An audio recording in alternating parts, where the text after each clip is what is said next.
One day I was reminded of the Sabbath, and I never noticed that the it actually happened on a Saturday. I started surfing, and on this particular Saturday, my goal was to go surfing, and afterwards I was going to pick up my product to get ready for the week.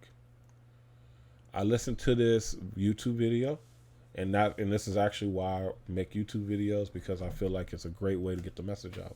Watch the YouTube video with my man Mark the Messenger. And he talked about Saturday. The Sabbath is on a Saturday. Don't do any work. And he talked about. He said that he was selling shoes at one point in time, and when he stopped selling shoes on Saturday, he realized that on like Sunday, even though like people will be like, oh, try to get him sell, he wouldn't do nothing. Sunday will be like an amazing day because he just had the Sabbath. He just observed the Sabbath. Well, I was like, you know what? I'm gonna see what Mark the Messenger talking about. And during that point in time, I was at odds with my girlfriend, and we have a kid together. We were separated, and literally that day, because I chose not to go and pick up my do my regular routine as far as work and pick up my supplies. And I was just like, I'm just gonna go home and rest. I just went surfing. I was like, I'm just gonna go home and rest.